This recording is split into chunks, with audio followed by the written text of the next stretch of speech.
Hi everyone, Vijayawada Utsav గుర్తుంది కదా. చాలామంది ఎగ్జిబిషన్కి అటెండ్ అయ్యే ఉంటారు. మేమైతే ఇప్పుడు అటెండ్ అవుతున్నాం. అదేంటి అంత అయిపోయిన తర్వాత అని అనుకోవచ్చు. మేము చర్చి నుంచి వస్తుంటే మా హస్బెండ్ వాళ్ళ కొలీగ్ వాళ్ళ హౌస్ అటువైపు అనమాట. వాళ్ళ ఇంటికి వెళ్ళి ఇంకా అక్కడ మాటల సందర్భంలో మేము అనుకున్నాము, ఇక్కడ ఎగ్జిబిషన్ పెట్టారు కదా, మీరు వెళ్ళారా, మేము మిస్ అయ్యాము అని చెప్పి. ఇంకంతే మాకేవి అది ఆ మాట పట్టుకుని ఇక వదలలేదు. ఎగ్జిబిషన్ నేను చూడాలి అని చెప్పి గోల్ చేశాడు.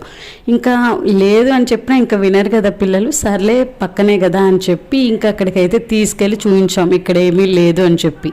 ఇంకా అక్కడికి వెళ్ళిన తర్వాత ఇంకా మొత్తం కూడా జెయింట్ వీల్ కానీ అవన్నీ ఉంటాయి కదా, అవన్నీ పార్ట్స్ అన్నీ ఉప్పదీసేస్తున్నారనమాట వీళ్ళు. ఇప్పటికీ నెల రోజులు దాటిపోతుంది కదా ఆల్మోస్ట్. ఇది చేయడానికి ఒక నెల రోజుల ముందు ప్రిపరేషన్ స్టార్ట్ చేసి ఉంటారు. అండ్ అలాగే తీయడానికి కూడా ఇంత కష్టం పడుతున్నారు.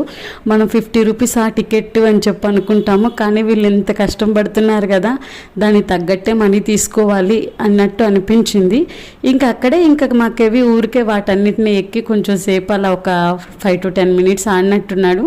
ఇంకా వెంటనే ఇంటికైతే బయలుదేరి వచ్చేసామన్నమాట. ఇదనమాట ఎగ్జిబిషన్. లేకపోయినా ఎగ్జిబిషన్కి అటెండ్ అయ్యి రావడం మాకేవి స్పెషాలిటీ అంతే అనమాట. సో వీడియో నచ్చితే లైక్ చేసి సబ్స్క్రైబ్ చేయండి. Finally thank you for watching.